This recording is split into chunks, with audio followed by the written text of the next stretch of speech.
Hey y'all, it's me all in good fun, and since it's Sunday, I'd like to tell a Bible story. It's the parable of the Good Samaritan. Even if you're not Christian, please listen. It's a great story and very relevant to today. So a man, he's traveling, and these robbers, they stop him. They beat him to a pulp, leave him by the side of the road to die. And then other travelers, they come by, see him there, and just ignore him and keep on going to their destination. But when the Good Samaritan, he comes along, he sees the man is wounded and suffering. He bandages him up, puts oil on him, and then takes him on his donkey to the inn where he can rest, recover, and get fed.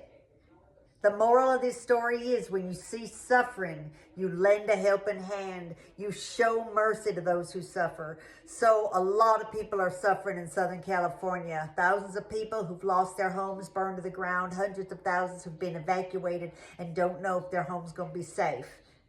But what we've also seen is a lot of good Samaritans, a lot of good neighbors, all the other people in Los Angeles who've opened up their homes, who've donated food, clothing, provided shelter, opened donation centers.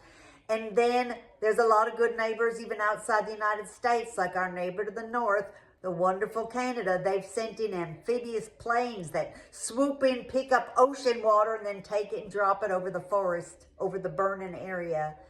And then Mexico has sent firefighters who walked hundreds of miles across the border to help.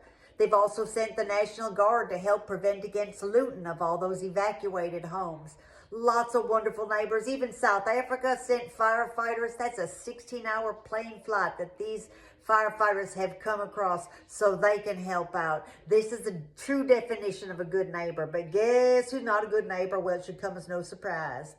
Well, it's Donald J. Trump. He's on social media blaming the governor of California for the 100-mile-per-hour winds and the drought conditions in California. Blaming the mayor, saying they caused this problem. And then he says we shouldn't help out California because they're just all Democrats. They didn't vote for Donald J. Trump. And then all his followers, they listen. They say the same thing. They say even worse things. I've seen it on social media. They say, oh, they're just all rich in California. Their house burns down, so what? They can just buy another one. Now, can you imagine if people said that to North Carolina, Georgia, and Florida last year during all those massive hurricanes? Oh, they're just rich. They can buy another house, so what if they lost all their worldly goods?